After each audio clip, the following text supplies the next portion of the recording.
Em tempos que a memória humana esqueceu, existia um saber silencioso, pulsando nas raízes da terra, aguardando pacientemente para ser redescoberto. Esse saber não estava escrito em livros antigos nem esculpido em pedras sagradas.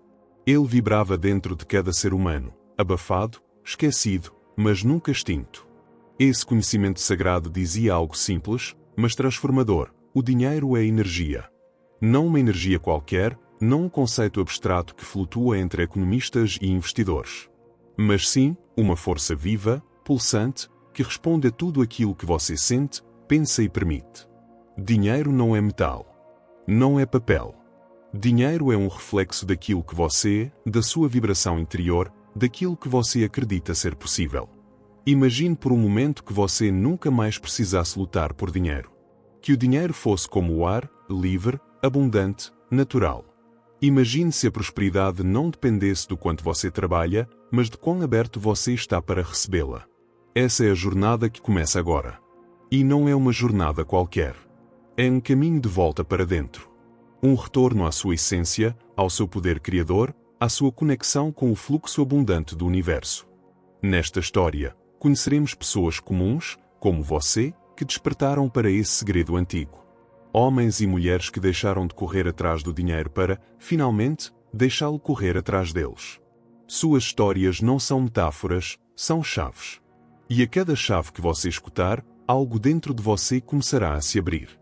Porque este livro não é sobre teoria. É sobre lembrança. Você não vai aprender aqui. Você vai lembrar. Porque, no fundo, você sempre soube que era possível viver em harmonia com a abundância. Só esqueceram de te contar como. Agora, o universo decidiu que chegou a hora de te lembrar. E o primeiro a ser lembrado se chamava Kael. Kael vivia numa vila esquecida pelo tempo, entre colinas ondulantes e campos dourados pelo sol. Seu mundo era simples: um pedaço de terra herdado do pai, uma pequena casa de pedra e o trabalho árduo de cultivar o solo em busca de sustento. Desde jovem, aprendeu que a vida era feita de suor e sacrifício. Seus dias começavam antes do amanhecer e terminavam bem depois do pôr do sol. Cada moeda que entrava em sua mão vinha acompanhada de dores no corpo, de noites mal dormidas e de uma constante sensação de que nunca era suficiente. Apesar do esforço constante, Kael vivia em escassez. As colheitas eram incertas, os preços do mercado variavam como o humor dos ventos, e sempre havia uma nova dívida a pagar, um novo reparo a fazer. Ele se perguntava, muitas vezes em silêncio, se a vida realmente precisava ser tão dura. Mas era como se não houvesse alternativa. Trabalhar duro era o único caminho que ele conhecia. O único que lhe haviam ensinado. Até que, numa tarde calma, algo mudou. Kael estava sentado sob a figueira mais antiga de sua propriedade, com os pés descalços na terra quente e o coração pesado. As nuvens passavam devagar no céu, e o vento trazia o cheiro doce da lavanda selvagem. Foi nesse instante que ele ouviu, ou melhor, sentiu, uma presença. Não era alguém que se aproximava com passos, mas uma força silenciosa, serena, que parecia emanar da própria natureza ao seu redor. Você está cansado de correr atrás do que sempre foi seu, dizia uma voz dentro de sua mente. Ele se assustou, mas não se levantou. Aquela sensação não trazia medo, e sim uma estranha paz, como se estivesse reencontrando algo que já conhecia desde muito antes de nascer. Tudo o que você procura fora está, na verdade, dentro. O dinheiro que você tanto persegue não está nos campos, nem nas moedas. Está na sua vibração. Na forma como você se sente. Na energia que você emite. Essas palavras ressoaram profundamente. Kael permaneceu imóvel, permitindo que o silêncio da tarde e aquelas ideias misteriosas o envolvessem por completo. Foi então que se deu conta de uma verdade desconcertante. Sempre que sentia medo, ansiedade ou escassez, alguma coisa em sua vida travava. As vendas caíam. As colheitas adoeciam. Os tratores quebravam. Era como se sua energia interna estivesse projetando aquilo que ele vivia. Nos dias que se seguiram, ele começou a experimentar. Em vez de levantar-se com preocupação, decidiu acordar com gratidão. Antes de tocar o solo com os pés, respirava fundo e dizia: eu permito que a abundância me encontre hoje. No começo, era apenas um hábito estranho. Mas algo começou a mudar. Pequenas coisas. Um vizinho que lhe ofereceu ajuda sem cobrar nada. Uma chuva inesperada que salvou parte da plantação. Um comerciante que comprou seu trigo por um valor acima do comum. Kael não mudou suas ações externas. Ele apenas mudou a forma como sentia por dentro. Começou a se permitir sentir alegria antes que algo acontecesse. Começou a confiar, mesmo sem provas. E isso, pouco a pouco, moveu seu mundo. Certo dia, um homem velho, de roupas simples e olhos que pareciam guardar séculos de sabedoria, bateu à sua porta. Disse que havia ouvido falar dele, um agricultor que estava colhendo milagres. Kael riu da expressão, mas o velho foi direto. Você aprendeu o segredo. A abundância não é conquistada. Ela é permitida. Sentaram-se à sombra da figueira antiga. O velho contou que havia vagado por muitos lugares, buscando esse mesmo segredo, e que agora via em Kael um reflexo vivo do que poucos ousam aceitar, que o dinheiro é um reflexo vibracional. Que ele flui para aqueles que param de persegui-lo como caçadores famintos e passam a recebê-lo como amantes da vida. Kael entendeu, ali, que seu campo não era apenas terra. Era um espelho. Que sua colheita não era apenas grão, mas uma manifestação viva de sua energia. Ele compreendeu que o solo responde à frequência do coração que o cultiva. Naquele ano, sem nenhuma explicação lógica, suas colheitas foram as melhores em décadas. O solo, mais fértil. Os compradores, mais generosos. Mas o maior presente não foi o dinheiro. Foi a paz. A ausência da angústia constante. O sentimento de que ele não precisava mais provar nada para merecer. Ele já era merecedor. Sempre foi. Só tinha esquecido. E é por isso que agora você escuta esta história. Porque, como Kael, você também esqueceu. Mas está na hora de lembrar. Muito longe dali, onde os ventos cantam entre as montanhas e os dias se desdobram com a lentidão serena do tempo ancestral, vivia Amara. Seu mundo era diferente do de Kael, não havia terra para cultivar, nem colheitas a esperar. Amara vivia na cidade antiga, entre paredes de pedra e ruas de paralelepípedo, cercada por ruídos de passos apressados, comerciantes barulhentos e o vai-vem constante de uma sociedade sempre buscando mais. Ela era artesã. Suas mãos moldavam o vidro como se esculpissem a própria luz. Fazia colares, amuletos, pequenas garrafas mágicas que pareciam conter universos dentro. Mas ninguém os comprava. Seus produtos enchiam as prateleiras, belos, luminosos e invisíveis. Como se o mundo inteiro estivesse cego à beleza que ela oferecia. Amara acreditava, como muitos, que o dinheiro era algo difícil, quase inalcançável. Carregava consigo uma velha crença: para ser rico, é preciso sacrificar tudo: tempo, paz, liberdade. Por isso, mesmo criando peças únicas, nunca colocava um preço justo. Achava que cobrar mais seria ganância. Que receber bem era algo reservado apenas aos que nasceram para isso. O universo, no entanto, nunca deixa uma alma desperta se perder por completo. Numa noite fria, em que o vento assobiava entre as frestas das janelas como uma antiga canção esquecida, Amara sonhou com uma mulher de olhos claros como o gelo e cabelos longos como rios. Essa mulher, envolta em luz azul, não falava. Ela apenas estendia as mãos e mostrava a Amara um espelho. Nele, a artesã não via seu reflexo, mas sim suas criações. E todas brilhavam com uma intensidade indescritível. Pareciam vivas. Acordou sobressaltada, com o coração batendo forte. Sabia que aquele sonho não era comum. Passou o dia inteiro tentando decifrar seu significado. E quanto mais pensava, mais sentia, estava se escondendo do seu próprio brilho. Naquela semana, algo mudou. Pela primeira vez, colocou uma de suas peças mais especiais na vitrine com um preço elevado. Não por ganância, mas por respeito. Respeito ao tempo, à dedicação, à energia que colocava em cada curva do vidro. As pessoas começaram a olhar diferente. Um senhor parou diante da vitrine, chamou-a e disse: "Essa peça parece conter uma história. Você aceita-me contar enquanto eu a levo comigo?" Ela sorriu. E assim, a peça foi vendida. Com honra.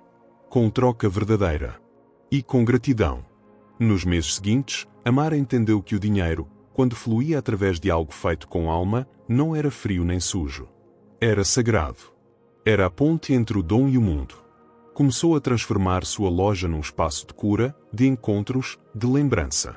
Pessoas vinham não só para comprar, mas para ouvir, sentir, compartilhar. Ela criou um altar com suas peças mais especiais. Diante dele, fazia um ritual simples. Fechava os olhos e dizia: eu permito que o fluxo da abundância me atravesse. Eu não sou separada da prosperidade. Eu sou o canal dela. Cada vez que repetia, sua energia mudava. E cada vez que mudava, algo se alinhava do lado de fora.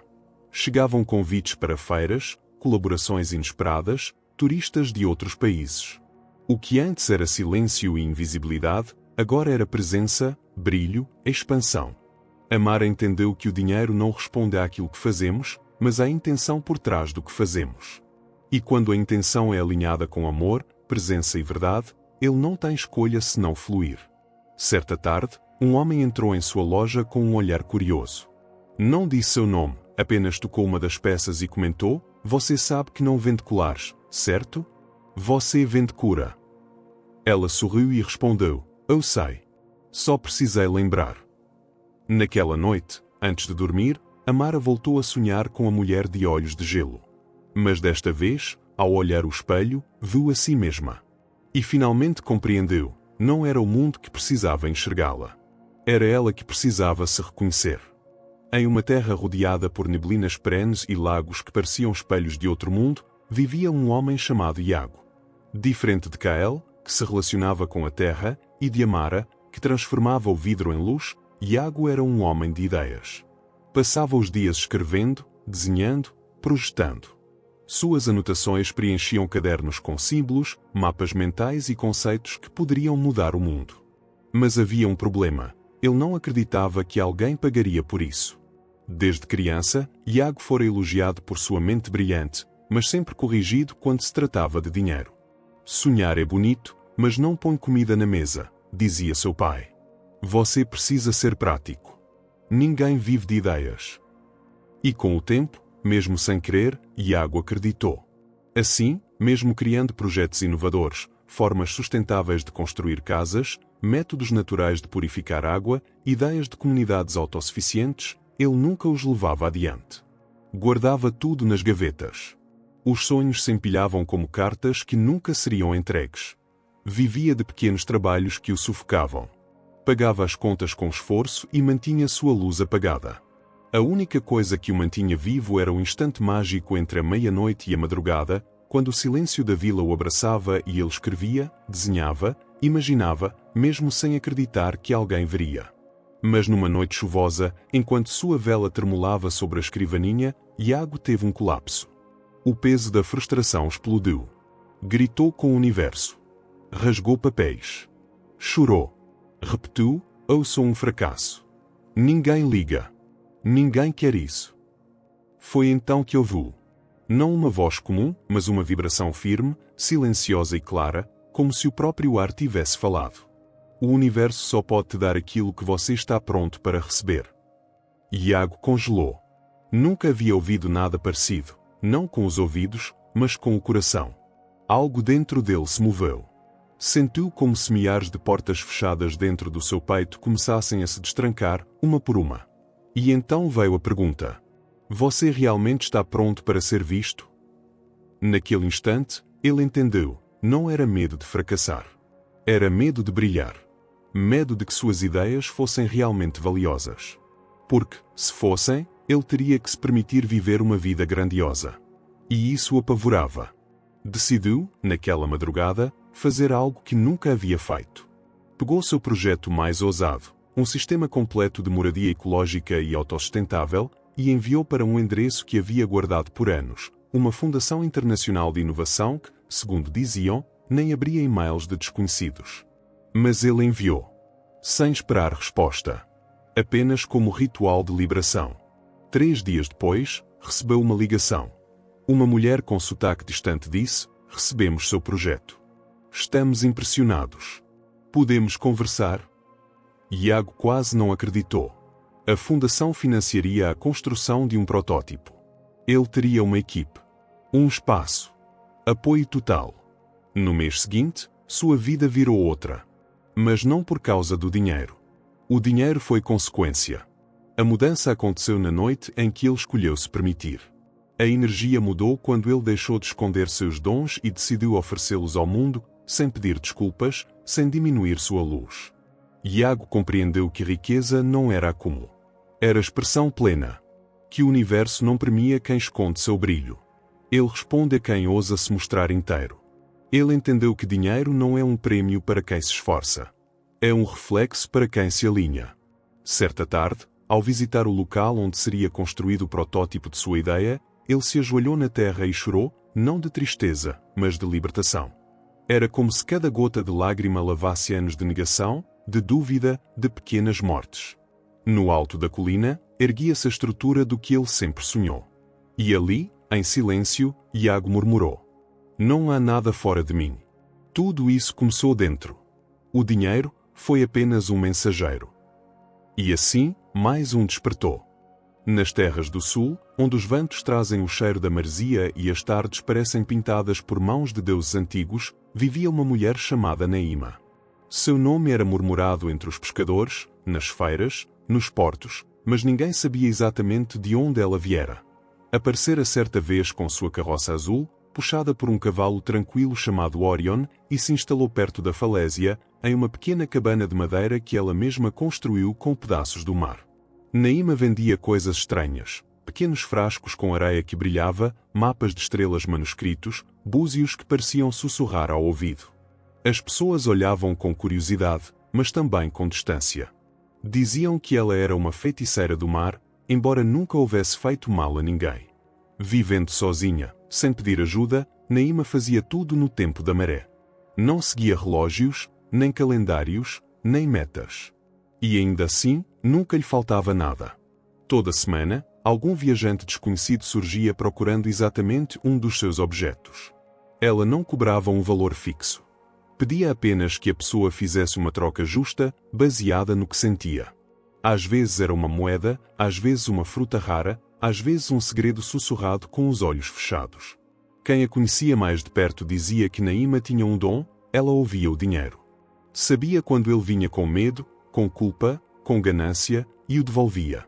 Mas também sabia quando ele vinha leve, com alegria, com gratidão, e o recebia com um sorriso. Certa vez, um comerciante rico chegou à vila em sua carruagem dourada. Ao saber das histórias de Naíma, foi até ela com um desafio. Disse que queria comprar todos os seus produtos, levar tudo para revender em sua loja luxuosa na capital. Naíma olhou para ele com um olhar calmo e disse: "Você quer o que faço, mas não quer o que sou." O homem insistiu. Ofereceu uma fortuna. Dobrava, triplicava o valor. E ela apenas respondia: "O dinheiro que você oferece não flui. Ele pesa." Frustrado, o comerciante foi embora dizendo que ela era louca. Mas 3 dias depois, voltou à vila desesperado. Sua loja havia sido invadida, suas mercadorias perdidas, e tudo que tinha construído estava desmoronando. Ele retornou à cabana de Naíma sem carruagem, sem luxo, apenas com os olhos cansados. Sentou-se na areia e disse: "O que você sabe que eu não sei?" Naíma sentou-se ao lado dele, entregou-lhe uma pequena pedra azul e disse: "Eu me alinho. Você tenta controlar." E então começou a contar. "Quando eu era criança, aprendi que o dinheiro era um monstro. Ele afastava as pessoas, destruía famílias, enchia os olhos de ambição e os corações de medo. Vi meu pai enlouquecer tentando proteger o que tinha. Vi minha mãe secar, dia após dia, vendendo seus dons por um preço que a feria. E eu prometi a mim mesma que nunca deixaria o dinheiro me escravizar. Por isso fui embora. Fugi de tudo. Mas na solidão do mar, descobri que o problema não era o dinheiro. Era a energia que lhe colocavam. O medo. A luta. A posse. Então, decidi recriar minha relação com ele. Fiz um ritual. Falei com o vento. E ele me disse: o dinheiro não precisa ser temido. Precisa ser purificado. Desde então, cada moeda que recebo passa pelo fogo da minha intenção. Se ela vibra com amor, permanece. Se vibra com ganância, desaparece." O comerciante chorou. Chorou pela primeira vez em anos. E naquele pranto, se dissolveram séculos de crenças envenenadas. Naíma não o consolou. Apenas esperou, com a sabedoria de quem entende que o verdadeiro despertar não pode ser apressado. Depois de horas em silêncio, ele perguntou: "Como posso começar de novo?" Ela respondeu: Dê sem medo. Confie sem exigir. Receba com gratidão. Honre o que flui. Nos meses que seguiram, o comerciante não reconstruiu sua loja. Em vez disso, passou a viajar com uma pequena barraca, vendendo livros antigos, mapas desenhados à mão e objetos que ele mesmo começou a criar. Era como se tivesse encontrado uma nova alma, escondida sob a casca do homem de antes. Sempre que passava pela vila, parava para ver Naima. Às vezes, trocavam histórias. Outras vezes, apenas olhares. Mas um dia, ele lhe disse: "Hoje entendo.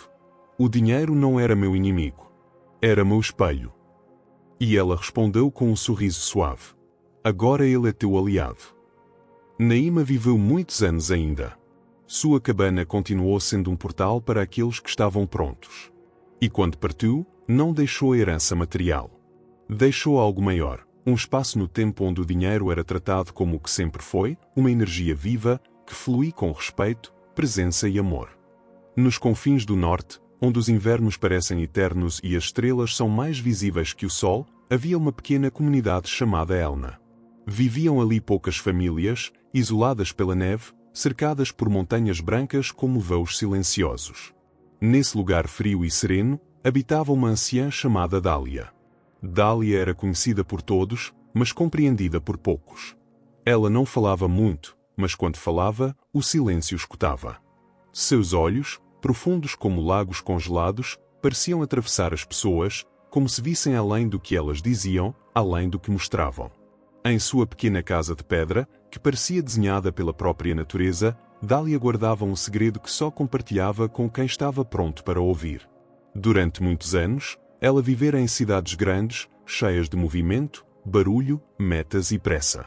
Fora contadora, gerente, consultora financeira. Sabia fazer dinheiro, movimentar dinheiro, multiplicar dinheiro. Mas com o tempo, sua alma foi secando, como uma flor esquecida no escuro. Até que, um dia, ela quebrou. Quebrou de dentro para fora. Sentou-se no meio da rua, largou sua pasta de couro, tirou os sapatos e chorou. E ninguém entendeu. Porque aos olhos do mundo, ela tinha tudo. Mas por dentro, ela não tinha nada. Nem alegria, nem leveza, nem paz. Foi então que ouviu uma frase, tão nítida como um sussurro no ouvido: "Você se perdeu tentando acumular o que não pode guardar." Dália desapareceu por um tempo. Ninguém soube para onde foi. Alguns achavam que ela havia enlouquecido, outros diziam que havia morrido. Mas ela apenas foi se lembrar. Caminhou por meses, dormiu ao relento, viveu da bondade dos desconhecidos. E aos poucos, sua alma começou a florir novamente. Quando encontrou Elna, sentiu que havia chegado. Não por causa do lugar, mas porque seu coração finalmente estava quieto. Ali, ela começou a ensinar. Mas não como antes. Não com planilhas, números e estratégias. Seus ensinamentos vinham nas entrelinhas, nos gestos, no chá que preparava com as ervas colhidas na neve, nas histórias que contava ao redor do fogo. Ela ensinava que o dinheiro é uma expressão da alma. Que ele pode curar ou adoecer, dependendo da intenção com que é usado. Que uma moeda, dada com gratidão, vale mais do que uma fortuna dada com ressentimento. As pessoas começaram a procurá-la para entender por que suas vidas estavam emperradas. Alguns vinham com dívidas. Outros, com medo de prosperar. Todos queriam respostas práticas. E ela os acolhia com chá, silêncio e uma pergunta: "Você confia na vida?" Essa pergunta era a chave. Porque todos achavam que queriam mais dinheiro. Mas, no fundo, o que queriam era segurança. Queriam saber que estavam protegidos, que poderiam respirar. Mas buscavam isso no lugar errado. Dália dizia: "A segurança verdadeira não está no saldo bancário. Está na sua relação com o fluxo da vida. Está em como você reage quando tudo parece cair. Está na sua respiração quando o medo bate. Está na sua entrega quando não há controle."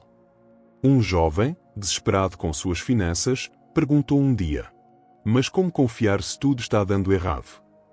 Ela respondeu, olhando nos olhos: "Porque o universo não te dá o que você quer. Ele te dá o que você precisa para lembrar quem você é." Essas palavras ecoaram por semanas na cabeça dele. Até que, um dia, sem saber porquê, ele sentou-se diante de um lago congelado e simplesmente chorou. E sentiu, pela primeira vez em anos, que não precisava provar nada. Que era amado. Que era suficiente. E ali, sentado no gelo, sentiu o calor. E entendeu. Dália não precisava convencer. Ela apenas plantava. E quando a semente brotava, cada um fazia o resto do caminho. Ela não aceitava pagamentos convencionais. Quem recebia sua ajuda podia doar o que quisesse: lenha, pão, um canto, um poema. E, curiosamente, nunca lhe faltava nada. Sempre havia comida em sua mesa. Sempre havia alguém lhe trazendo o que precisava. Como se o universo dissesse, todos os dias: eu cuido de quem confia. Em seu último inverno, antes de partir, Dália reuniu a comunidade e disse: vocês não precisam acumular. Precisam circular.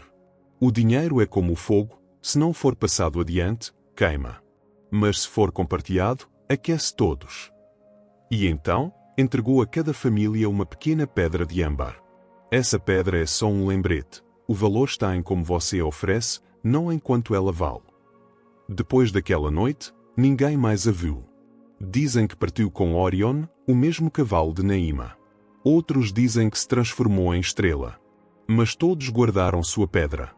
E toda vez que uma moeda era recebida com alegria e dada com confiança, o povo de Elna sorria, como se escutasse uma velha amiga dizendo: você está lembrando. No coração de uma floresta densa e viva, onde a luz se filtrava pelas copas como bênçãos silenciosas, vivia um homem chamado Ravi. Não era conhecido por muitos, tampouco procurado. Mas aqueles que o encontravam não esqueciam. Ravi era um guardião, não de riquezas, não de segredos, mas de uma verdade ancestral. O dinheiro é uma dança com o invisível. Diferente dos outros personagens, Ravi não tinha uma casa. Dormia sob árvores, acordava com o canto dos pássaros, caminhava com os pés descalços sobre a terra. Seu corpo era magro, seus olhos profundos, e sua presença, suave como o orvalho, fazia com que até os animais se aproximassem sem medo. Diziam que ele era meio espírito, meio homem. Mas a verdade é que ele havia aprendido a não se apegar a nada. Nem ao tempo. Nem à matéria. Nem ao dinheiro. Sua vida era simples. Coletava frutas, curava com folhas, trocava palavras por alimento. E nunca, em todos os seus anos, lhe faltou absolutamente nada. Aqueles que se sentiam perdidos, que haviam tentado todos os caminhos tradicionais e mesmo assim se afogavam na escassez, chegavam até ele. E Ravi os escutava. Não interrompia. Apenas escutava. Quando o silêncio se assentava, ele dizia: você está tentando preencher o mundo com o que não consegue encontrar dentro. Essas palavras, aparentemente simples, desmoronavam os muros de muitos. Um dia, chegou até ele uma mulher chamada Ellen, empresária, milionária, cansada. Seus olhos eram duros, sua respiração pesada. Carregava joias, malas, documentos, tudo aquilo que o mundo considera valioso. E ainda assim, havia em seu rosto uma expressão de ausência. Como se tudo aquilo tivesse perdido o sentido. Ela disse, sem rodeios: eu tenho tudo o que o dinheiro pode comprar. Mas me sinto vazia. Ravi, sentado em posição de lótus, apenas respondeu: então você não tem nada. Ela ficou irritada. Como podia aquele homem, sem nada, sem sequer sapatos, dizer algo assim? Mas no fundo, sabia que ele tinha razão. Sentou-se diante dele e chorou. E conforme as lágrimas caíam, as camadas iam caindo junto: o orgulho, o medo, o apego. Ravi pegou um punhado de terra e mostrou a ela: veja, tudo começa aqui. Tudo que você tem vem disso. Até suas moedas nasceram da terra. Mas a terra não cobra. Ela entrega. O problema é que você se esqueceu de entregar. Ellen não entendeu de imediato.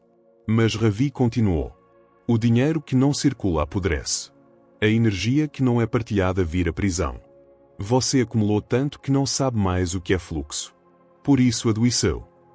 Naquela noite, dormiram sob as estrelas. Ellen, pela primeira vez em décadas, deitou na grama. Sem colchão de luxo, sem teto de concreto. O céu era seu teto. O vento, seu cobertor. E ali, no meio da floresta, sentiu um vazio diferente. Um vazio bom. O tipo de espaço interno onde algo novo pode finalmente nascer. Nos dias seguintes, Ravi a ensinou a colher com gratidão, a comer com presença, a trocar sem peso. Não falou em investimentos, nem em segurança financeira. Falou de escuta, de alinhamento, de sintonia com o todo. Helena começou a entender que sua vida havia sido construída sob controle. Que toda a sua fortuna vinha de um lugar de medo. Medo de perder, de não ser suficiente, de não ser vista. E que enquanto seu coração estivesse preso a essa frequência, nada do que possuía seria realmente dela. Então decidiu algo radical, doou metade de tudo o que tinha. Sem alarde. Sem mídia. Apenas com a intenção de deixar o rio fluir novamente. E foi assim que começou a receber, não em cifras, mas em vida. Em encontros. Em paz. Voltou à cidade, mas diferente. Criou uma fundação sem nome, que ajudava anonimamente empreendedores com ideias que curavam. Sempre que alguém perguntava por que fazia isso, respondia com um sorriso. Porque me curei.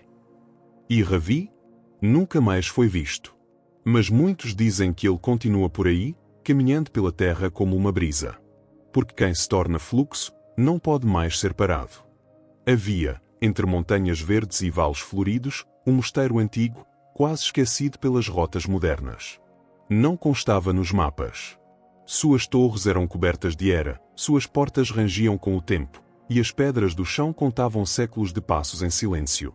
Ali viviam poucos monges, homens e mulheres que haviam renunciado ao barulho do mundo para escutar outra frequência, a da existência pura. Entre eles, havia um noviço chamado Ezra. Jovem, curioso, determinado, mas inquieto. Enquanto os outros se dedicavam à meditação, aos cânticos, ao cultivo da horta e à contemplação dos ciclos da natureza, Ezra se perguntava algo que não o deixava em paz. Como posso ajudar o mundo sem dinheiro? Ele via o sofrimento nas aldeias, via a pobreza nas cidades, via crianças sem escola, doentes sem remédios. E dentro dele crescia uma dualidade. Por um lado, sentia que ali, no mosteiro, havia paz. Mas por outro, sentia-se inútil. O mundo precisava de ajuda concreta. E ajuda concreta, ele pensava, exigia dinheiro. Um dia, em conversa com o monge mais velho, chamado Té, Ezra expressou sua angústia. Mestre, me pergunto se estamos realmente servindo à vida aqui. O mundo lá fora está gritando, e nós, cantamos. O povo passa fome, e nós plantamos para nós mesmos. O dinheiro resolve tanta coisa, e aqui não o usamos. Como isso pode ser certo? Té olhou para ele com ternura.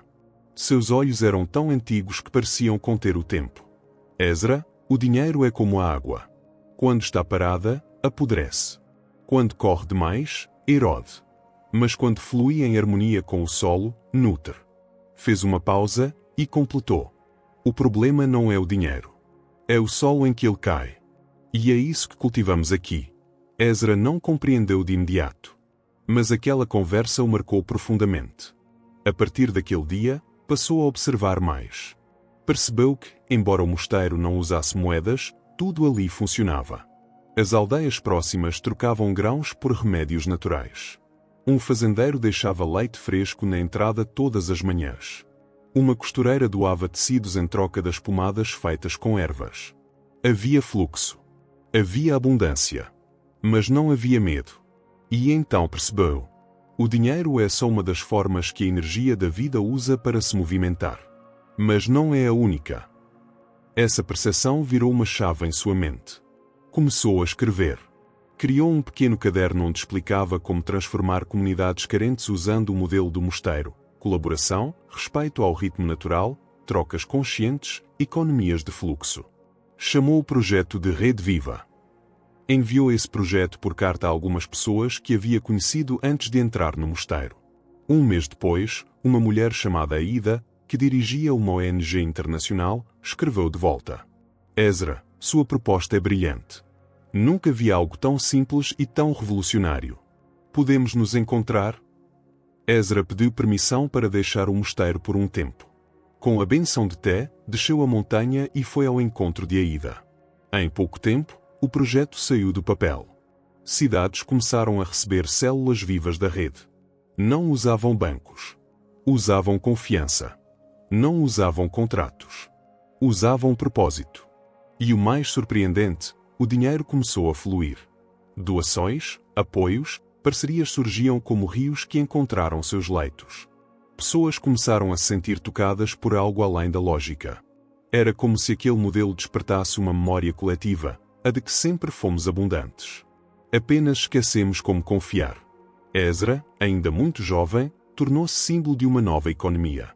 Mas recusava os títulos. Sempre dizia: eu só mostrei o que aprendi com a terra. Nunca acumulou. Tudo que recebia era imediatamente reinvestido. Nunca usou paletó, nunca comprou carro. Vivia com o essencial e ainda assim parecia ter tudo. Quando lhe perguntavam qual era seu segredo, ele sorria e dizia: não sirvo ao dinheiro. Sirvo à vida. E ela cuida de mim. Anos depois, retornou ao mosteiro para visitar Té, que já muito velho, aguardava seu último outono. Sentaram-se sob a árvore mais antiga do claustro, e Ezra segurou as mãos enrugadas do mestre. Lembra da nossa conversa, mestre? Té sorriu.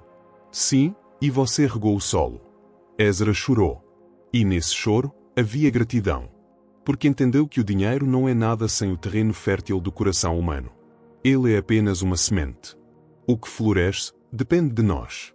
No coração do deserto, onde as dunas dançam com o vento e as noites são tão silenciosas que se pode ouvir o pensamento, caminhava uma mulher chamada Salma. Ela era mercadora, mas não como as outras. Não vendia produtos. Vendia silêncio. Vendia histórias. Vendia escuta. Em seu camelo, transportava um pequeno tapete bordado à mão, 3 frascos de óleo, um caderno e um sino. Era tudo o que carregava. Mas onde ela passava, as pessoas paravam. Algo em sua presença dizia: aqui, você será visto. E isso não tinha preço. Salma aprendeu cedo que o mundo corria atrás de ouro, mas sofria por ausência de alma. Sua família havia sido rica, dona de minas, terrenos, caravanas. Mas a riqueza, como areia fina, escapava por entre os dedos. Quando o pai morreu, deixaram dívidas, disputas, silêncio. E nesse vazio, ela viu: o dinheiro sem propósito é uma maldição disfarçada de conquista. Por isso, partiu. Passou anos atravessando vilarejos, mercados, palácios. Foi serva, curandeira, andarilha. Em cada lugar, escutava. Reunia dores, sorrisos, memórias. E descobriu um segredo simples, quase óbvio. O ser humano não quer dinheiro. Ele quer significado. O dinheiro, quando vem carregado de propósito, é luz. Quando vem vazio, é sombra. Certa noite, numa cidade grande, um homem muito rico, conhecido como o colecionador, procurou Salma. Havia ouvido falar que ela vendia verdades. Ele já havia comprado tudo: obras raras, pedras preciosas, pergaminhos sagrados. Mas seu rosto era vazio. Seus olhos, cansados. Sua casa, um museu de conquistas sem alma. Ele a recebeu em seu salão dourado.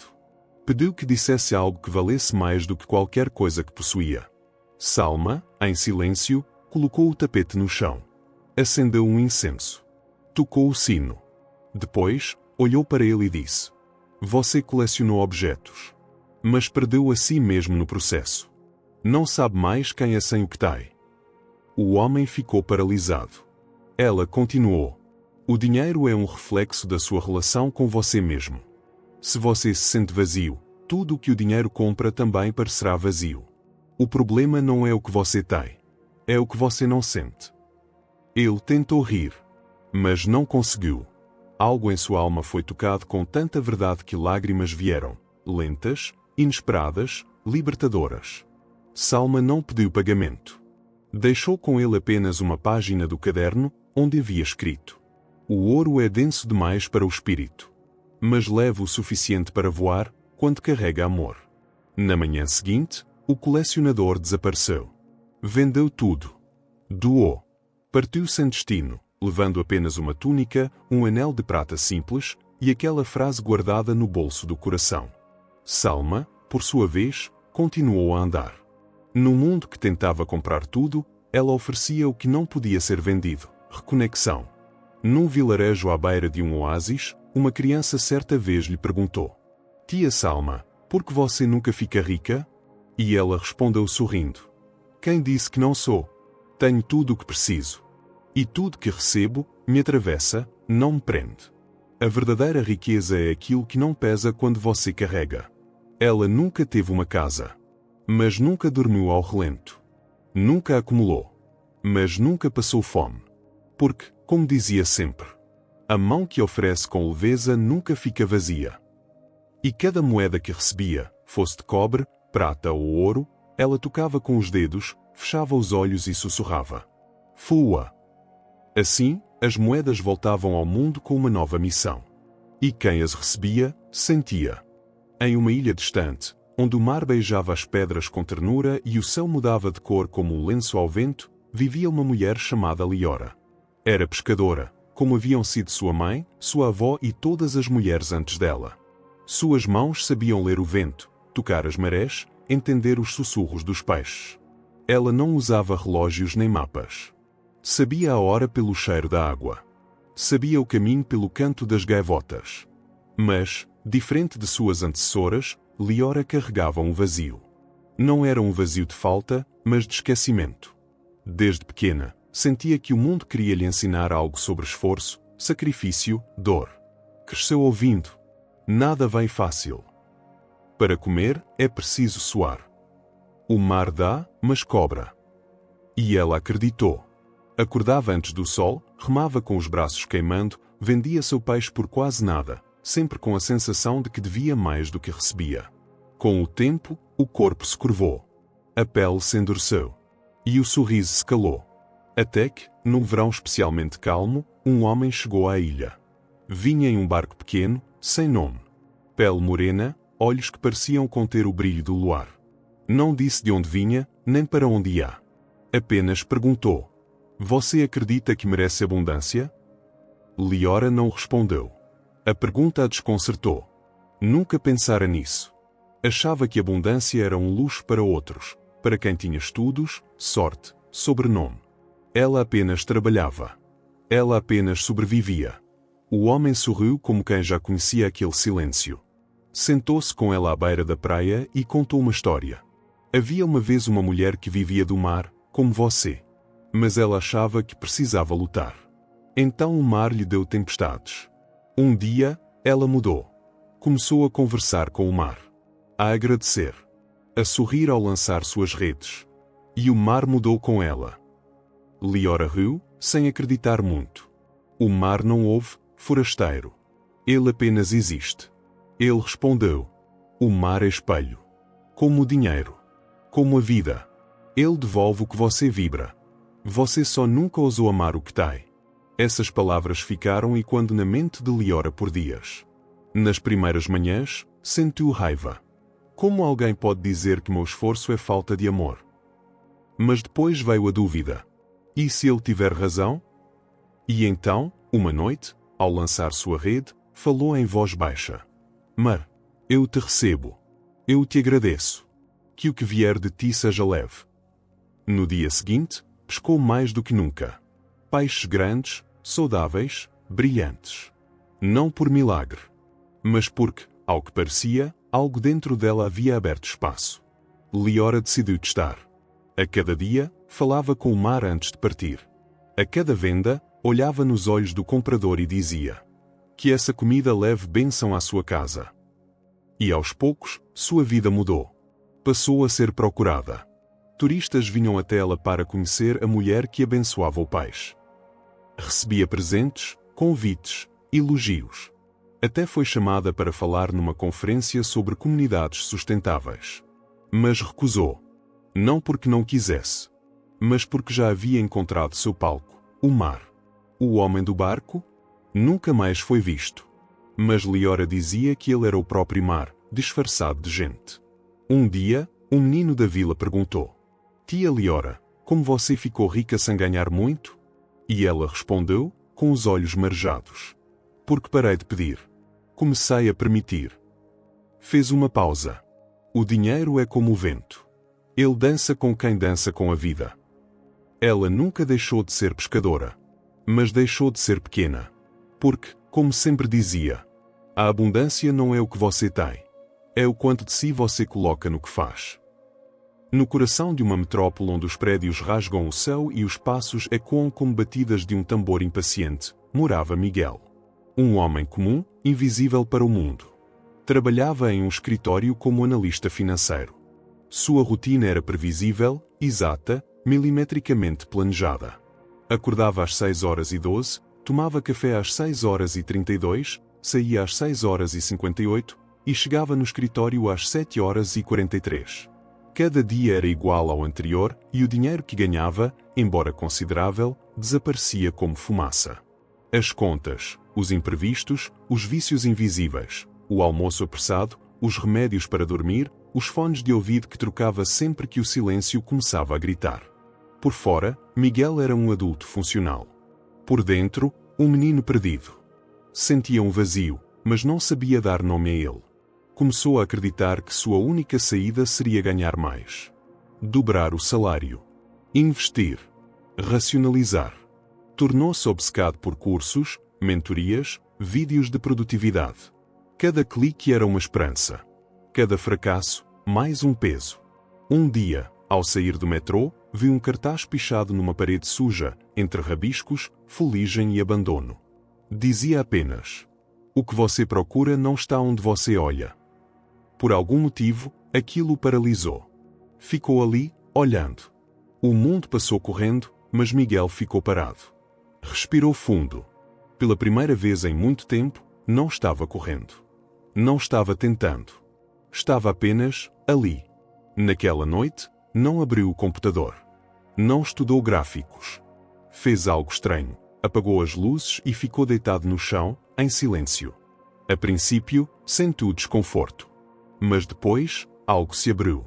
Um espaço interno que não visitava desde a infância. Um lugar onde tudo era possível.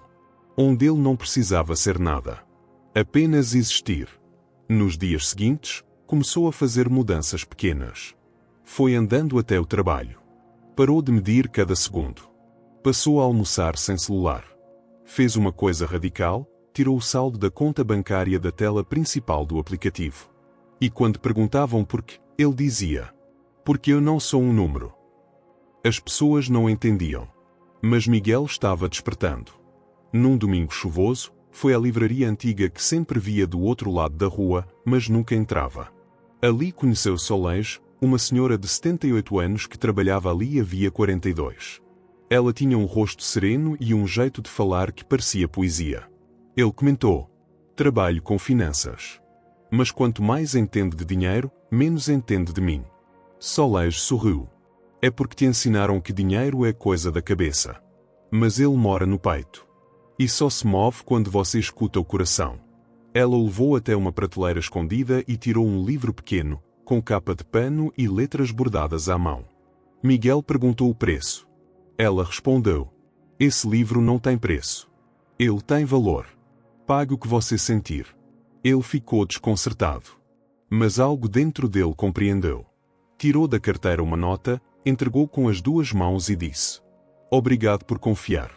Naquele livro, encontrou histórias como esta que você está ouvindo agora. Histórias de pessoas comuns que haviam entendido que a maioria esqueceu, que dinheiro não é uma batalha. É uma consequência. Que prosperidade não nasce do controle, mas da entrega. Que você não precisa dominar o fluxo. Só precisa não bloqueá-lo. Nos meses seguintes, Miguel continuou seu trabalho, mas mudou por completo. Parou de perseguir. Começou a escutar. Parou de planejar cada centavo. Começou a doar. Fez algo que ninguém entendeu. Deu 10% do salário para um projeto de arte em uma escola pública da periferia. Seus colegas disseram que era tolice. Mas ele sentiu paz como nunca antes. E então percebeu: o que eu ganho não depende apenas do quanto eu trabalho. Depende do quanto eu permito que a vida flua por mim. Seus investimentos começaram a dar frutos. Mas mais importante, sua energia mudou. E como num espelho, o mundo mudou com ela. Miguel hoje vive de forma leve. Ainda trabalha, ainda paga contas, ainda faz planos. Mas não vive mais como escravo do amanhã. Ele entendeu que o dinheiro nunca foi o fim. Foi sempre o reflexo. E aquele cartaz pichado? Nunca mais o viu. Como se tivesse aparecido só para ele. Houve um tempo em que Elias era conhecido como um gênio da matemática. Um prodígio. Aos 12 anos já resolvia equações que deixavam adultos perplexos. Aos 17, foi aceito em uma das universidades mais renomadas do mundo. Sua mente era veloz, precisa, afiada como lâmina. Mas seu coração estava adormecido. Na universidade, foi moldado para ganhar, competir, superar. Ganhou prémios, bolsas, estágios em grandes corporações. Logo foi contratado por um banco internacional. Criava algoritmos que previam o mercado com precisão assustadora. Seu salário era astronômico. Sua conta, sempre cheia. Mas à noite, seus olhos ficavam vazios. Dormia com calmantes. Acordava com alarme. E em seus sonhos, aparecia sempre o mesmo lugar, um campo com árvores vermelhas, um rio silencioso e uma mulher que dizia: "Você já esqueceu o que veio fazer aqui?" Durante anos, ignorou isso. Até que um dia, uma falha mínima num código provocou um erro em cadeia. Perdeu milhões em minutos. Foi despedido. Humilhado. Perdeu prestígio, contratos, segurança. Mas no fundo, sentiu alívio. Pela primeira vez, não era ninguém. Sem destino, sem metas, decidiu viajar. Pegou um trem, depois um ônibus, depois caminhou por horas até chegar num vilarejo nas montanhas. Queria apenas silêncio. Lá conheceu um velho chamado Arum, que vivia numa cabana simples. Era conhecido como o homem que sussurrava ao tempo. Quando Elias contou sua história, esperando conselhos técnicos, Arum apenas respondeu: "Você quer controlar o rio." Mas ele não foi feito para ser controlado.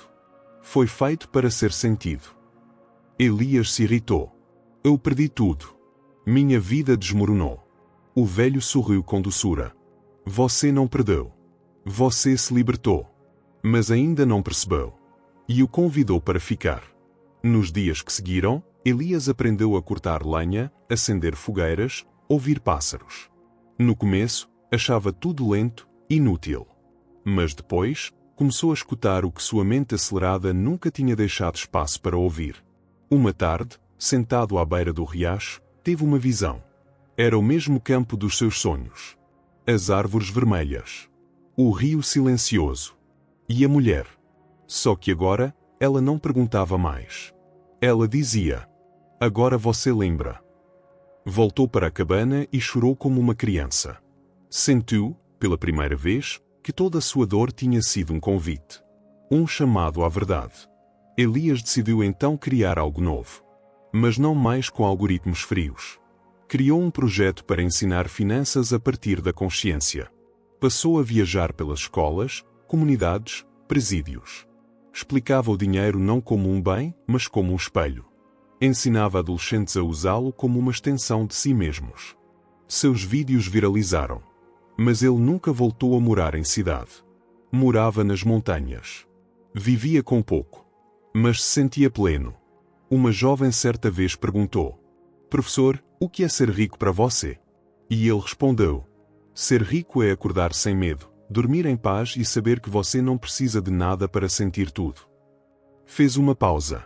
Ser rico é quando o dinheiro não manda mais em você. É quando você manda energia boa por onde passa. O dinheiro é só o veículo.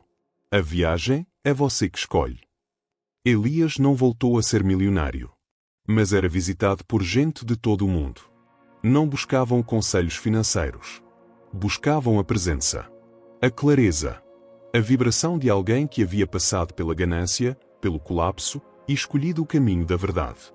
Em um lugar onde o tempo não corria, mas pulsava, onde os relógios não existiam e o som da vida era o único compasso necessário, morava uma mulher chamada Aina. Ninguém sabia sua idade. Uns diziam que tinha 30.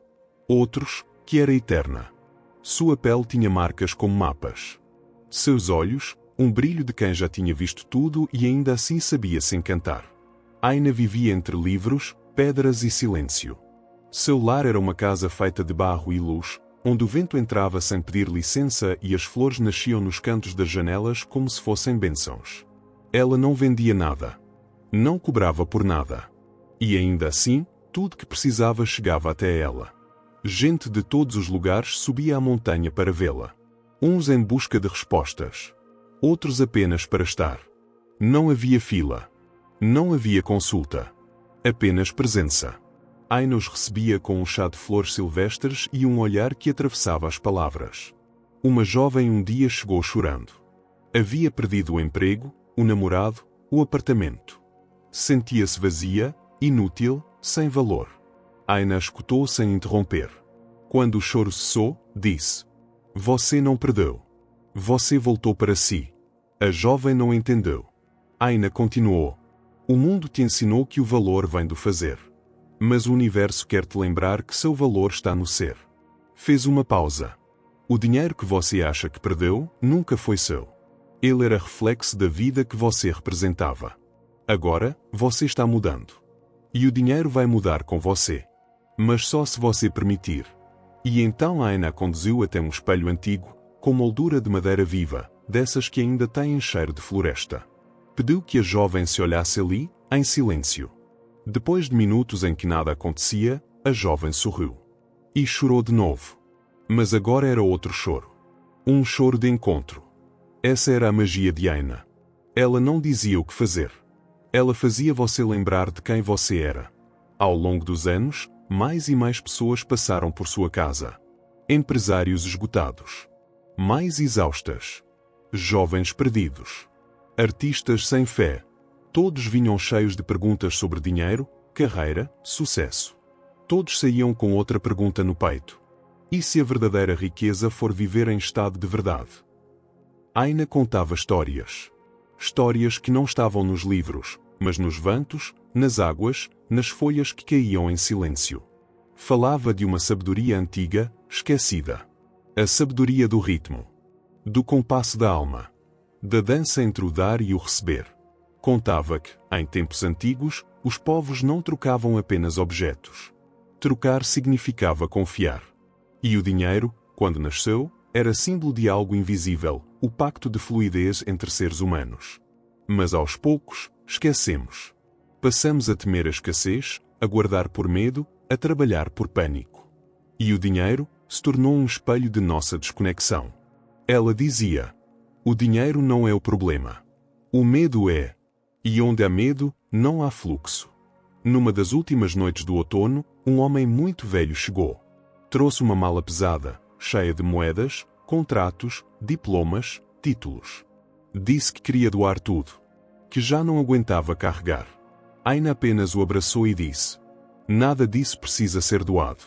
Precisa ser ressignificado." Colocaram a mala no chão. Acenderam uma fogueira.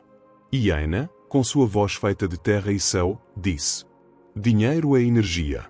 Mas você só acessa sua potência quando deixa de ver como fim. Ele é caminho. Ele é tinta. Você é a arte." O velho chorou. E naquela noite, pela primeira vez em décadas, dormiu leve. No dia seguinte, deixou a mala com Aina. E foi embora com as mãos vazias e o coração cheio. Essa é a última história deste audiolivro. Mas talvez seja só o começo da tua. Se você chegou até aqui, é porque algo dentro de você sempre soube. Sempre soube que o dinheiro não é um inimigo. Nem um Deus. Ele é só um reflexo. Uma extensão da tua verdade. Você não está aqui para acumular. Está aqui para expandir. Você não está aqui para temer. Está aqui para confiar. Você não está aqui para servir ao dinheiro. Está aqui para que o dinheiro sirva à tua missão. E missão, meu querido ouvinte, é aquilo que o coração não consegue calar. Quando você lembra disso, tudo muda. E como dizia Aina, olhando o pôr do sol: quando você vibra em verdade, o universo te paga em abundância. Depois do silêncio, veio o eco. Depois do eco, o sussurro. E foi nesse sussurro que uma nova história começou. Nas montanhas do sul, onde as nuvens desciam para abraçar a terra e o vento parecia conversar com as árvores, vivia um jovem chamado Lian. Sua vida tinha sido uma corrente de esforços. Sempre sentiu que precisava provar seu valor. Para os pais. Para os professores. Para a sociedade. Para o sistema. Era inteligente, sim.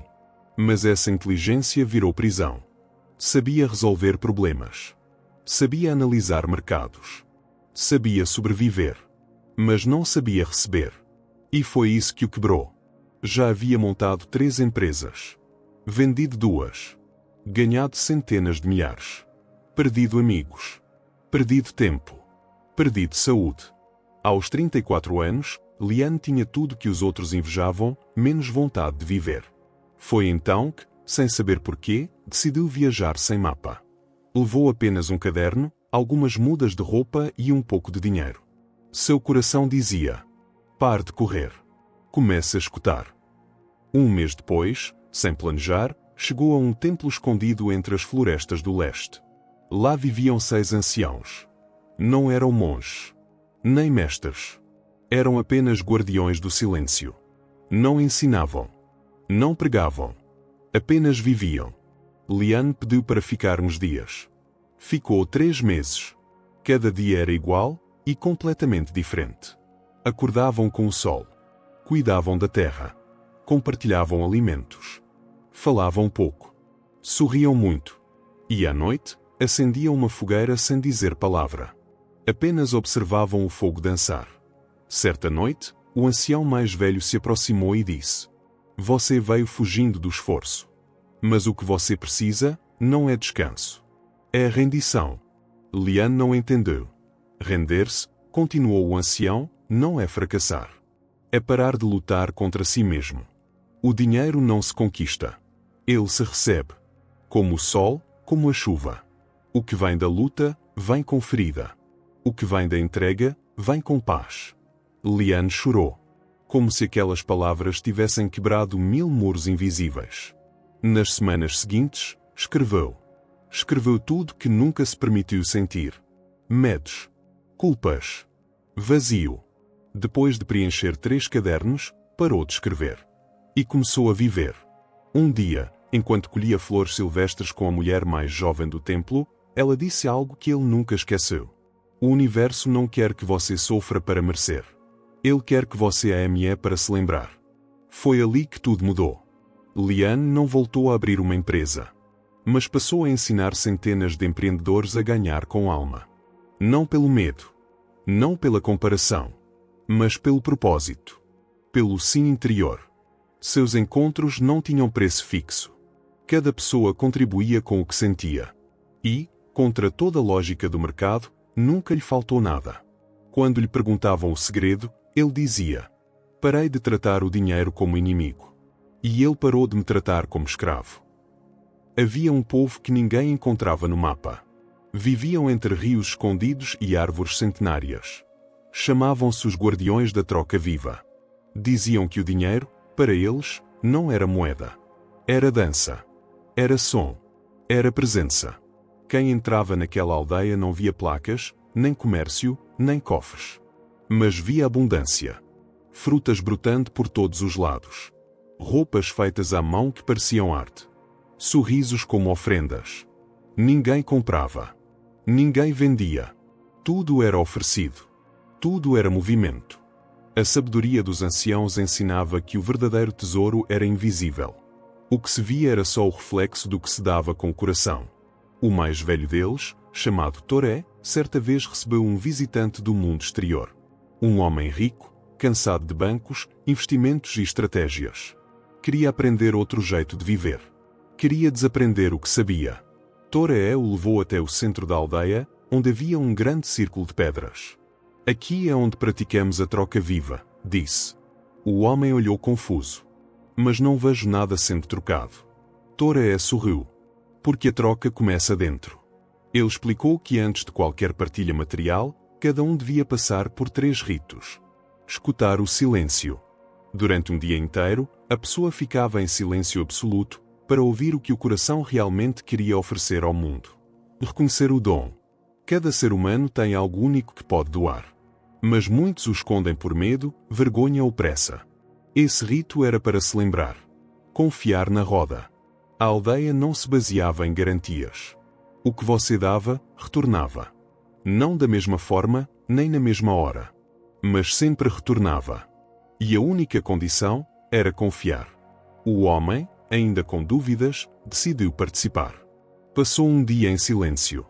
Descobriu que queria oferecer histórias. Sempre gostou de contar. Mas achava isso inútil.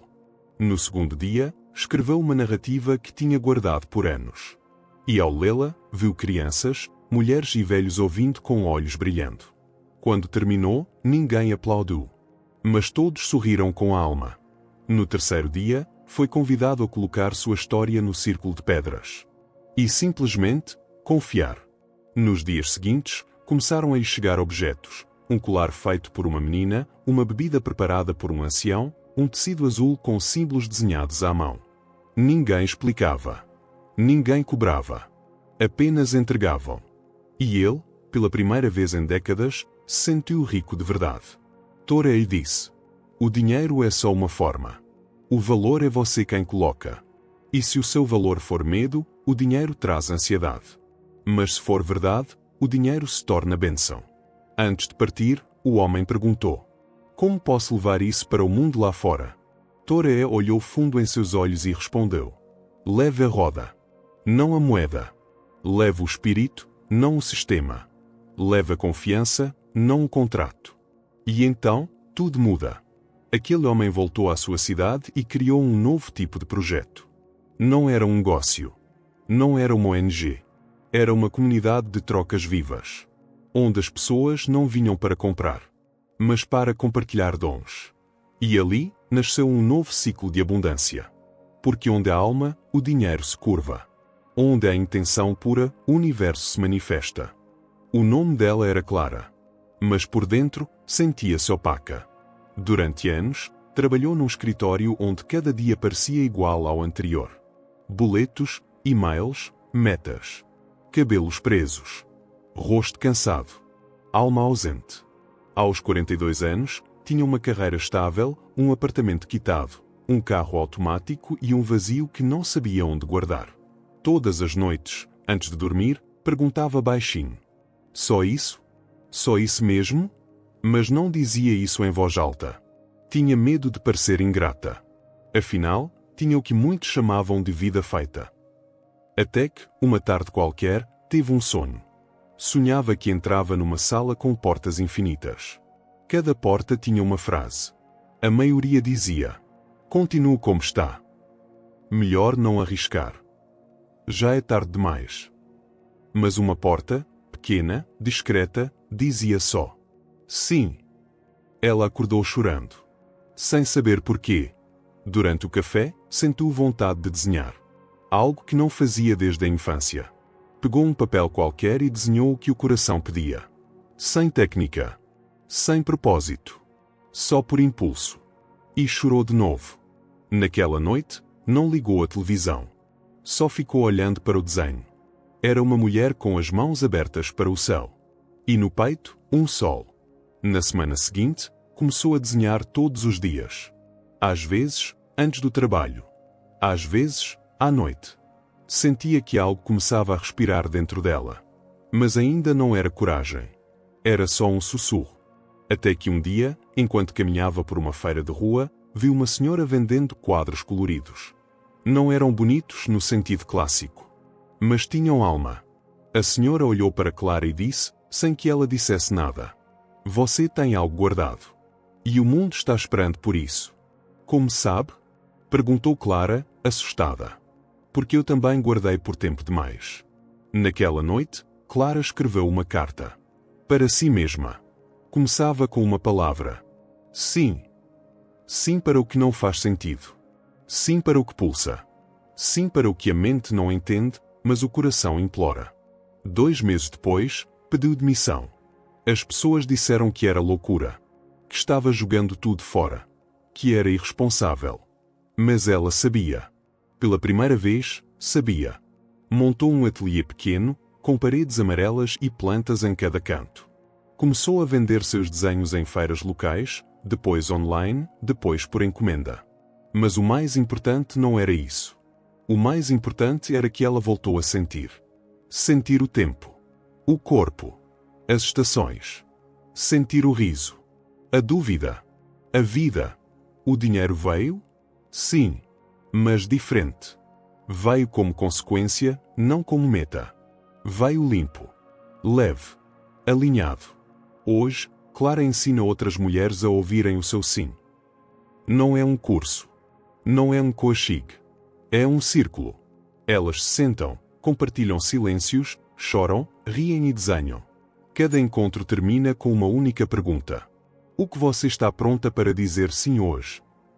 E quando alguém responde de verdade, o universo inteiro parece responder junto. Leo sempre achou que gratidão era um clichê. Aquelas frases feitas, tipo agradeça e tudo virá, sempre o incomodaram. Ele cresceu numa casa onde tudo era difícil. Pais trabalhadores, mas sempre apertados. Roupa do irmão mais velho. Sapato com furo. E a palavra mais falada era não dá.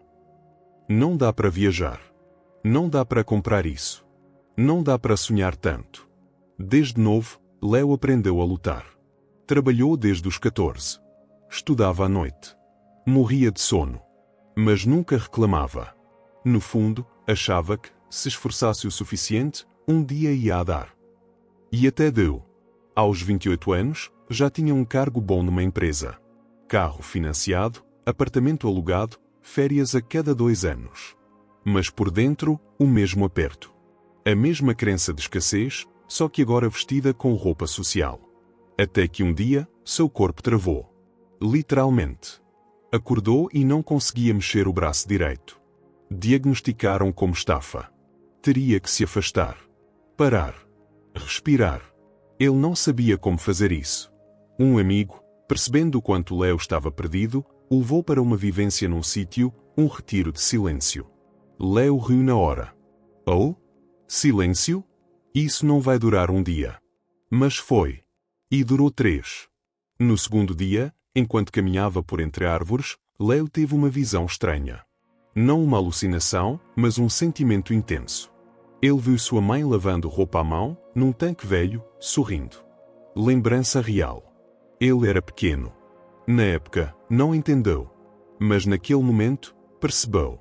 Mesmo com a vida dura, a mãe sorria. Ela era grata. Ele nunca tinha sido. Voltou ao alojamento, pegou um caderno, sem saber porquê, escreveu: Obrigado, mãe, por sorrir mesmo quando doía. Aquilo abriu uma comporta. Escreveu por horas. Chorou. Riu. Lembrou da bicicleta que ganhou usada. Do pão com açúcar nas tardes de domingo. Do abraço apertado quando o mundo caía. Nos 3 dias de retiro, escreveu 93 frases de gratidão. Ao voltar para casa, algo mudou. Começou a praticar um ritual simples. Todos os dias, ao acordar, dizia em voz alta 3 coisas pelas quais se sentia grato. À noite, mais 3. No início, parecia forçado. Mas depois de 2 semanas, o coração começou a acompanhar a voz. E aí o milagre aconteceu. O chefe, que sempre foi ríspido, passou a tratá-lo com gentileza. O salário atrasado de um projeto antigo caiu, sem aviso. Um amigo convidou para uma sociedade em um negócio novo. Mas o maior milagre foi interno. Leo parou de correr. Parou de cobrar. Parou de acreditar que só com sofrimento se merece algo. Ele passou a viver com o peito aberto. E com isso, o dinheiro simplesmente fluiu. Hoje, Leo tem uma empresa de consultoria consciente. Atende poucos clientes, mas com profundidade. E ensina, em cada palestra, o ritual da gratidão viva. Ele diz: Você quer mudar sua vida financeira? Não comece com planilha. Comece com um caderno e uma caneta. Escreva obrigado com verdade por 33 dias. O dinheiro que você espera virá. Mas não porque você pediu. Porque você se tornou capaz de acolher. No meio de um deserto sem nome, havia um homem que parecia não ter nada. Nem casa, nem carro, nem conta bancária. Mas todos que passavam por ali diziam: Ele tem algo que não sei explicar. Algo que me acalma. Algo que me liberta. Chamavam-no de Samir. Morava numa tenda feita de tecidos coloridos, erguida entre dunas e silêncio. Ali, o vento era o único relógio. E o céu, o único teto. Samir não vendia nada. Mas também não pedia. Quem chegava até ele, geralmente vinha cansado.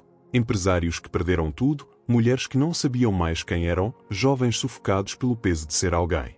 Ele os ouvia. Em silêncio. E depois dizia uma única frase: O medo de perder te fez esquecer que já nasceste com tudo. Era sempre a mesma frase. Mas o impacto era diferente para cada um. Certa vez, um banqueiro o procurou. Tinha perdido milhões em um escândalo e agora temia ser preso, humilhado, apagado da história. Tudo que construí desabou, dizia. Samir o convidou a sentar-se sobre a areia quente. Ofereceu água e silêncio. Horas depois, disse: Tu não perdeu nada. Apenas descobriu que não era teu. O homem chorou. Samir explicou: O que é verdadeiramente teu, ninguém pode tirar. Nem o tempo. Nem o governo. Nem o acaso. O problema não é perder. É acreditar que o valor estava na posse. Tu não tinha milhões. Os milhões te tinham a ti. Outra vez, uma jovem chegou desesperada. Seu negócio havia falido. Ela repetia: Investi tudo. Agora sou ninguém. Samir perguntou: E antes do negócio, quem eras? Ela ficou em silêncio. E se amanhã abrires outro negócio e ele crescer, serás alguém de novo? Ela hesitou. Acho que sim. Ele sorriu. Então és como um espelho que só reflete se alguém acende a luz. Aprende a brilhar mesmo no escuro. Porque a tua luz não depende do que tens. Durante meses, Samir acolheu peregrinos do mundo inteiro. Não ensinava com slides. Não falava em abundância como técnica. Não usava palavras como manifestar, vibrar, mentalizar. Ele vivia o que ensinava. Acordava com o sol. Meditava com o vento. Cozinhava com o pouco que ganhava. E sempre tinha algo para dar. Um pão, uma palavra, um abraço. Um rapaz, curioso, perguntou-lhe: Mas se tu não tens renda, não tens medo do amanhã? Samir respondeu com os olhos cheios de fogo calmo: Quem teme perder, já é pobre. Mesmo com milhões. E quem vive dando, já é rei. Mesmo com migalhas. O segredo, ele dizia, era aceitar o vazio. Porque é no vazio que nasce o novo. É no vazio que a semente germina. É no vazio que o universo sussurra: Agora sim, posso te entregar. No último dia de cada mês, Samir fazia um ritual. Escrevia em pedras pequenas 3 palavras: confiança, soltar, servir. E as entregava ao vento. Literalmente. Jogava-as nas dunas. Não precisava lembrar onde estavam. Porque dizia: o universo não esquece o que foi feito com fé. Alguns o chamavam de louco. Outros, de mestre.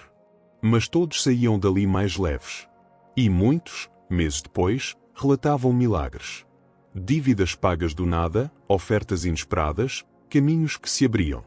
Mas Samir nunca pedia relatos. Ele apenas confiava. Hoje, seu nome virou lenda. Uns dizem que desapareceu. Outros que virou vento. Mas quem se senta em silêncio, de olhos fechados, e pergunta com o coração: como soltar o medo de perder? Ouve, lá no fundo, uma voz antiga que responde: lembra, não tens nada. E por isso, tens tudo. Eduarda não era uma mulher qualquer. Era o tipo de pessoa que todos chamavam de guerreira. Levava a empresa nas costas, a casa no colo e o corpo na marra. Dormia pouco. Pensava muito. E sentia quase nada. Durante mais de 10 anos, construiu um império discreto, uma rede de clínicas populares que levavam saúde a bairros esquecidos. Era admirada, respeitada, premiada. Mas, por dentro, estava exausta. Acordava todos os dias com uma sensação estranha no peito. Não era dor. Era uma ausência. Algo como uma fome sem nome. Tentava preencher com trabalho. Com produtividade. Com mais resultados. Mas nada bastava. Até que, num mês só, perdeu tudo. Uma auditoria mal feita, uma denúncia infundada, um erro jurídico. Os sócios fugiram. A mídia atacou. Os clientes sumiram. Os bancos congelaram tudo. Em menos de 30 dias, passou de capa de revista a manchete de escândalo. De heroína a suspeita. De chefe a desempregada. No começo, tentou lutar. Chorou. Gritou. Ligou para advogados. Depois, se calou. Durante semanas, não saiu de casa. A cada manhã, pensava em desaparecer. Mas algo pequeno e sutil, a mantinha ali. Um dia, resolveu caminhar. Sem rumo. Acabou entrando numa livraria antiga, onde nunca havia estado. No fundo da loja, achou um livro sem capa. Só um título simples, escrito à mão. Silêncio e ouro. Achou curioso. Abriu. Não havia autor. Só páginas escritas como cartas. A primeira dizia: tudo que você perdeu não era seu. Tudo que restou é onde você recomeça. Ela tremeu. Comprou o livro. Leu em uma noite. Não tinha técnicas. Nem fórmulas. Só histórias. De quedas. De vazios. De reconstruções. Nos dias seguintes, começou a escrever. Sem querer publicar. Sem querer provar. Apenas para entender. Escreveu cartas para si mesma. Para a mulher que foi. Para a menina que teve medo. Para a guerreira que adoeceu.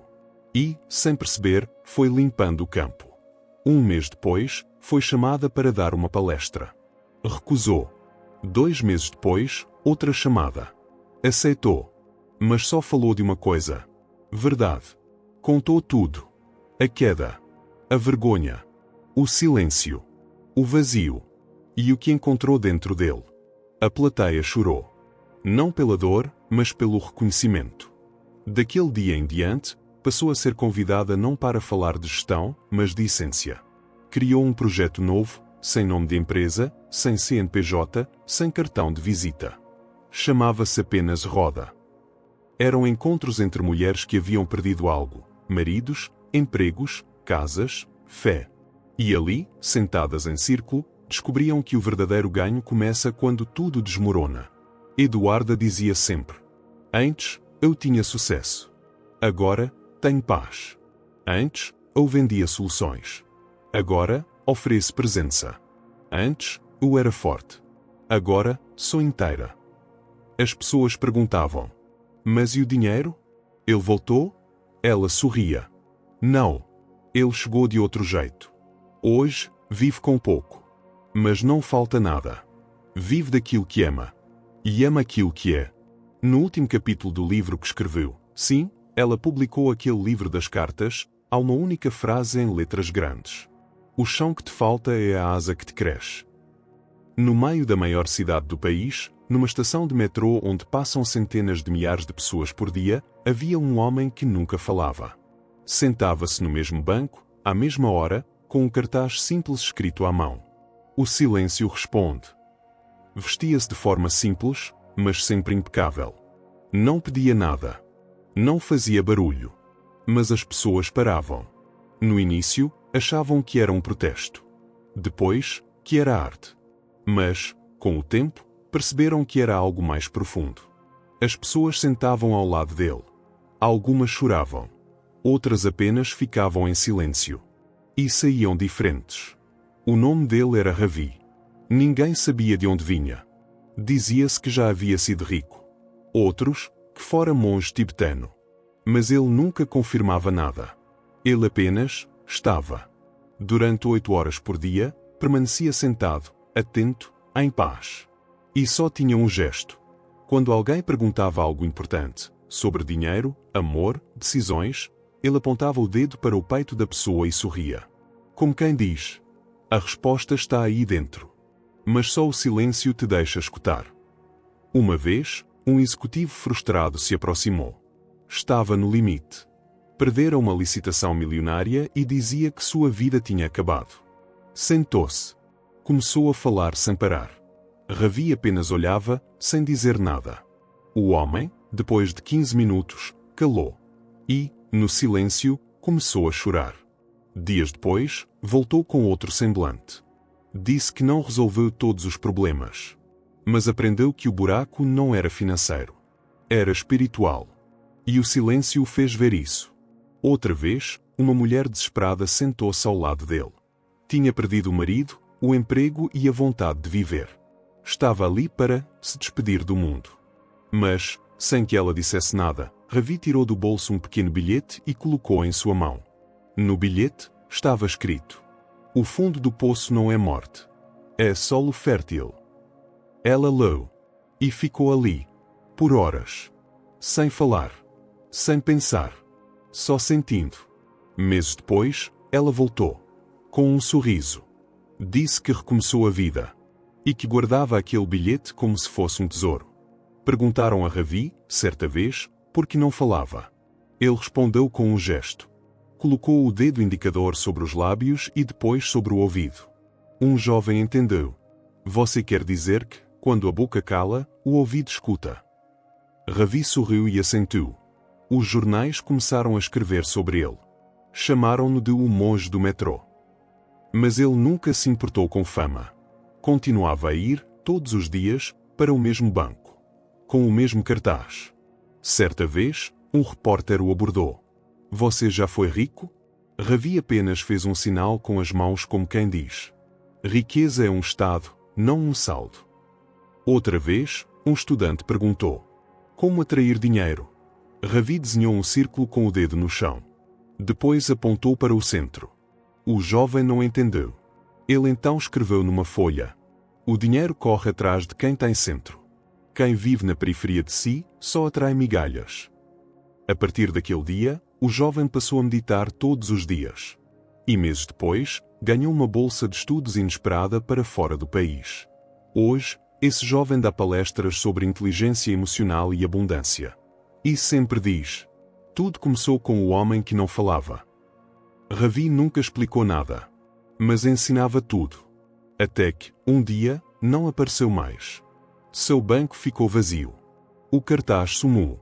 O silêncio ficou. Muita gente sentiu falta. Alguns lamentaram. Mas outros entenderam. O mestre não vai embora.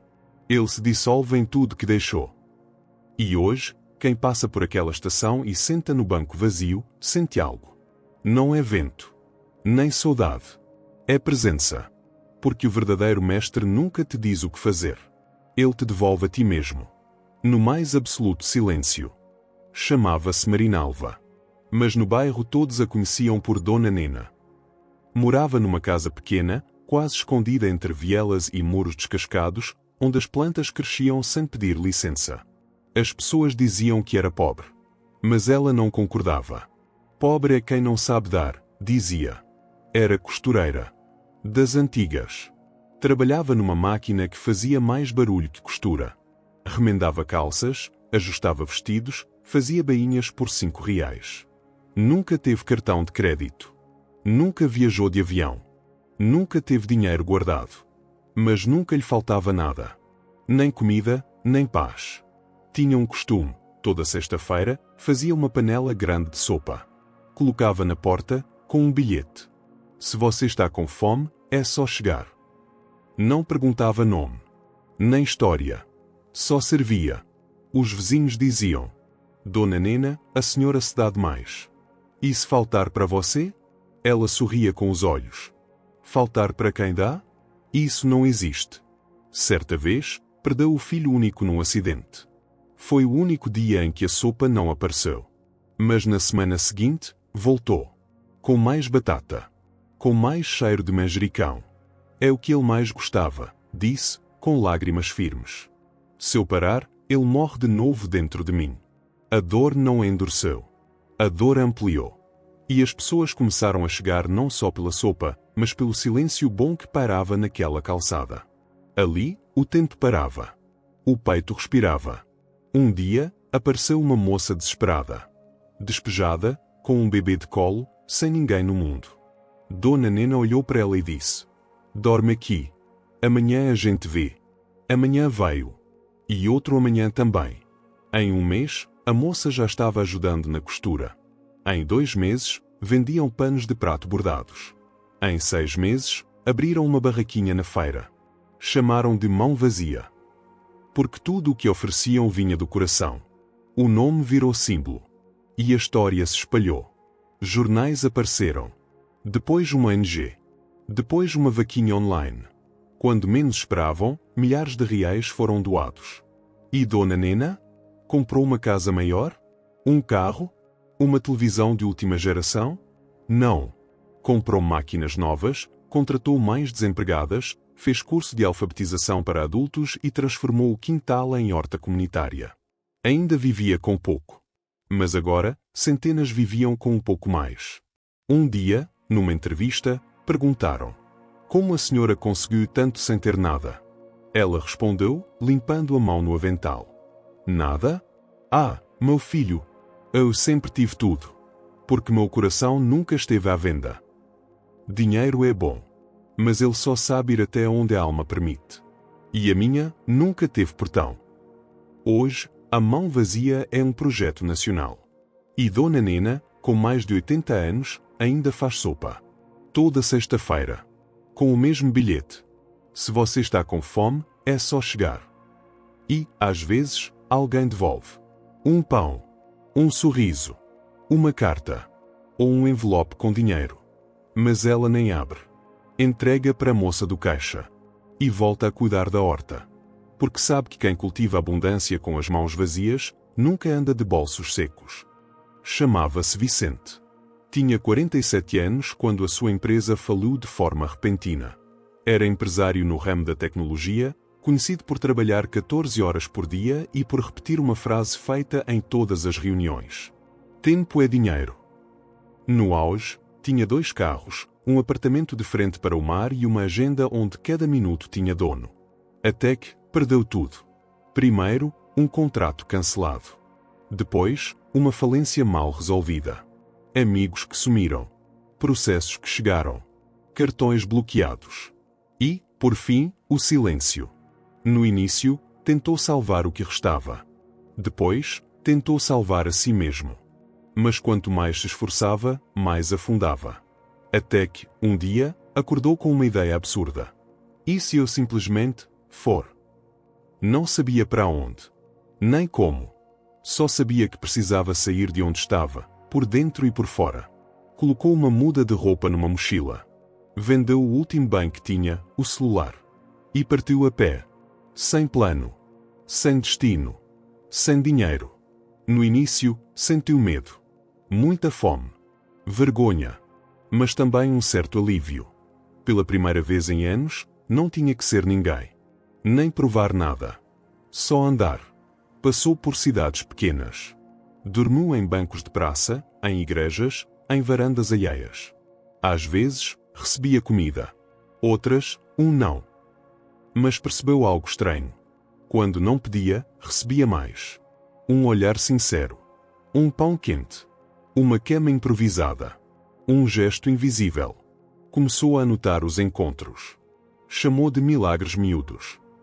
Um casal de idosos que o convidou para jantar só porque o acharam com cara de filho que foi embora. Uma criança que lhe deu uma maçã dizendo: "Toma, moço. A minha mãe diz que é bom repartir." Um cachorro de rua que o seguiu por dias, como se dissesse: "Não estás tão sozinho quanto pensas." Vicente começou a mudar. O rosto, antes fechado, ganhou rugas de riso. O corpo, antes preso à atenção, amoleceu. O coração começou a escutar. Descobriu que o tempo não era dinheiro. Era espaço. Era presente. Era tudo aquilo que ele nunca tinha tido.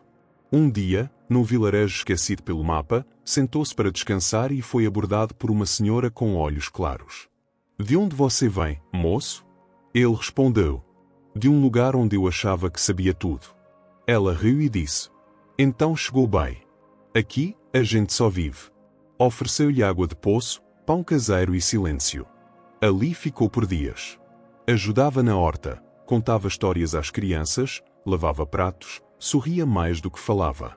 E, sem perceber, começou a receber. Alguém lhe deu uma sandália nova. Outro, um caderno em branco. Outro, uma rede. Outro, um violão. Sem pedir. Sem mendigar. Apenas por estar. Vicente voltou a escrever. Depois a ensinar. Depois a partilhar. Anos depois, criou um projeto chamado Caminhos Invisíveis, onde ajudava pessoas a encontrarem refúgio, abrigo e sentido, mesmo sem nada no bolso. Escreveu um livro. E quando uma editora quis publicar, ele disse: "Só se for gratuito." O livro viralizou. Foi traduzido. E com isso, o dinheiro voltou. Mas agora, ele sabia. O dinheiro que vem da verdade nunca aprisiona. O dinheiro que vem do silêncio nunca grita. E o dinheiro que vem da alma não tem preço. Hoje, Vicente ainda anda. Mas agora, as pessoas o reconhecem. Querem fotos. Ele sorri, gentilmente. Mas o que mais gosta é de quando alguém caminha ao seu lado por minutos em silêncio. E diz, no fim: obrigado. Não sei porquê, mas estou mais leve. Ele sorri e responde: porque você também começou a ir. Chamava-se Helena. Trabalhava como terapeuta holística, mas, ironicamente, não sabia cuidar de si mesma. Passou anos ajudando os outros, escutando dores, curando traumas, dando mais do que tinha. Tinha um talento raro para acolher, mas um bloqueio profundo para receber. Sempre que alguém oferecia algo, um presente, um elogio, uma ajuda, ela encolhia. Imagina, não precisa. Ou dou conta. Você já faz tanto. Ela confundia gratidão com recusa. E confundia independência com fechamento. Certa noite, após um atendimento exaustivo, adormeceu no chão da sala, sem forças para se levantar. Sonhou com uma criança. Pequena, de olhos imensos. A criança lhe dizia: você se tranca tanto que o universo não tem por onde entrar. Acordou assustada. Sentiu que aquilo não era só um sonho. Era um recado. No dia seguinte, decidiu fazer algo que nunca tinha feito: pedir. Pediu à vizinha que buscasse seus filhos na escola. Pediu a uma amiga um abraço longo. Pediu ao universo uma pausa. E as coisas começaram a mudar. As amigas começaram a trazer sopa. O ex-marido, antes ausente, começou a ajudar mais. Os clientes começaram a pagar sem atraso. Helena começou a perceber: o universo não era avarento. Ela é que estava trancada. Certa manhã, recebeu um presente caro de uma aluna, um cristal raro, envolto em seda roxa. Seu primeiro impulso foi recusar. Não posso aceitar isso, é demais. A aluna olhou firme e disse: não é demais. É exato. Você me ensinou a me amar. Isso não tem preço. Helena chorou. Não de tristeza, mas de abertura. Entendeu, ali, que receber é um ato de humildade. É confiar que você é digno. É permitir que o fluxo se complete. E foi só quando se permitiu receber que sua vida financeira mudou. Clientes novos chegaram, sem esforço. Convites surgiram, inesperadamente. E o dinheiro começou a fluir com uma suavidade nova. Não porque ela mudou de profissão, mas porque mudou de posição interna. Parou de tentar controlar tudo. Parou de se provar. Parou de achar que só merece depois de sofrer. Começou a dizer sim. Sim à ajuda. Sim à leveza. Sim ao merecimento. Hoje, ensina outras mulheres a receberem. Não só dinheiro, mas amor, cuidado, alegria. E diz sempre, olhando nos olhos: você não tem que fazer por merecer. Você já é merecedora por existir. O dinheiro que ela ganha agora é o mesmo, ou até menos, do que antes. Mas tudo parece mais fácil, mais solto, mais fluido, porque ela aprendeu a abrir as mãos. E só com as mãos abertas é que se pode receber o que já está vindo. Joaquim sempre foi um homem de fala fácil. Trabalhava com vendas desde jovem e aprendera cedo que quem fala bem, vende bem. Fez carreira como representante comercial. Subiu, ganhou, gastou. Mas aos 51 anos, algo dentro dele começou a ranger. Nada o satisfazia. Nem o salário, nem as conquistas, nem a voz interna que ele sempre ignorou. Começou a ter crises de ansiedade. Acordava no meio da noite com taquicardia. O médico recomendou remédios. Um amigo recomendou uma viagem. E um desconhecido, num aeroporto, lhe disse algo que nunca esqueceu: talvez você só precise de silêncio. Joaquim riu, mas não esqueceu. 2 meses depois, exausto de tudo, entrou num mosteiro no interior de Minas. Chamava-se Mosteiro da Cruz Velada. Lá, homens viviam em silêncio absoluto. Pediu para ficar uma semana. Deram-lhe um quarto simples, pão, água e um caderno. Aqui não se fala, só se escuta, disse o monge que o acolheu. Joaquim achou que enlouqueceria no segundo dia. Mas no terceiro, algo se quebrou. Ou se abriu. No silêncio, começou a ouvir pensamentos que nunca tinha notado. Lembranças da infância. Medos antigos. Culpas enterradas. E uma pergunta persistente: por que você precisa tanto ganhar? A resposta não veio na hora. Veio aos poucos. No caderno, começou a escrever: porque tenho medo de faltar. Porque quero ser visto. Porque acho que só assim valho alguma coisa. Essas frases lhe doíam mais do que qualquer perda. Mas ao mesmo tempo, libertavam. No 6º dia, ajudava na horta do mosteiro quando o monge mais velho lhe perguntou, sussurrando: "O que você encontrou aqui?" Joaquim respondeu com olhos marejados: "Silêncio. Verdade. E a mim mesmo." Na volta à cidade, não largou mais o silêncio. Mudou a vida. Vendeu o carro de luxo. Saiu da empresa. Montou uma pequena livraria-café num bairro tranquilo. Chamou o lugar de O Intervalo. E lá, criou uma sala de silêncio. As pessoas iam até lá não para comprar, mas para parar. E algo mágico começou a acontecer. As vendas fluíam. O dinheiro aparecia. Mas sem correria, sem desespero, sem pressa. Os clientes diziam: "Esse lugar tem algo que não sei explicar." E ele apenas sorria. Hoje, Joaquim tem uma frase escrita na parede da sala de silêncio: "O dinheiro é barulhento quando falta e silencioso quando flui." Ele diz que nunca foi tão rico. Não por ter mais, mas por precisar menos. E por estar cheio por dentro. Quem encontra silêncio, encontra ouro invisível. Ana nunca foi mística.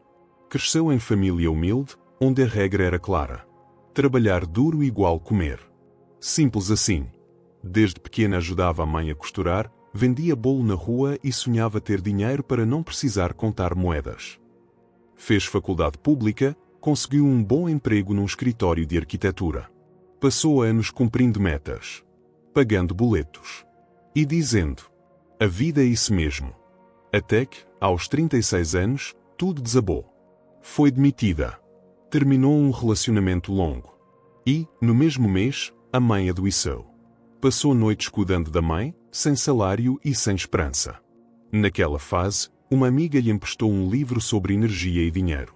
Ana, cética, quase riu. Mas leu. E algo a incomodou. O dinheiro não responde ao esforço. O dinheiro responde à energia que você emite enquanto faz. Ana ficou furiosa. Tinha-se matado de trabalhar. Nunca faltava. Nunca atrasava. E nunca sobrava. Mas a frase grudou nela. E ela começou a observar. Percebeu que pessoas que gostavam do que faziam, mesmo ganhando menos, pareciam mais abundantes. Tinham brilho. Tinham paz. Tinham fé. Então, mesmo sem acreditar totalmente, decidiu tentar. Pegou os últimos R$ 500 e comprou tecidos. Começou a costurar bolsas artesanais, como fazia com a mãe quando era criança. Colocava música. Costurava com calma. Com carinho. Sem esperar nada. Vendeu 5 em uma semana. Depois 20. Depois sai. Criou uma marca pequena, mas com alma. Chamada Fio de Sol. Cada bolsa vinha com um bilhete. Feita com alegria. Que ela continue com você. Não era marketing. Era verdade. Ana começou a atrair clientes fiéis. Que voltavam. Que indicavam. Que diziam: "Tem algo nas suas coisas que me faz bem." E Ana entendeu. Não era só o produto. Era a energia com que era feito. Cada ponto, cada dobra, cada detalhe carregava presença. E presença é riqueza. Um dia, uma cliente que era coach financeira lhe disse: "Você sabe quanto vale o que você faz?" Ana respondeu: "Em dinheiro, não. Mas em alma, muito." E a cliente sorriu. Então está no caminho certo. Hoje, Ana tem uma pequena loja física. 3 costureiras que trabalham com ela, rindo, conversando, criando. Ganha bem. Mas o mais importante, se sente plena. A mãe, agora recuperada, ajuda nos acabamentos e prepara café para as clientes. O amor virou empresa. A memória virou missão. E Ana ensina a todos que perguntam: "Você pode ter muito dinheiro fazendo o que odeia. Mas só será rico quando fizer com alma." Ela conclui com uma frase que escreveu num quadro na entrada da loja: "Não é sobre fazer para ganhar. É sobre fazer com energia limpa. E o ganho vira consequência."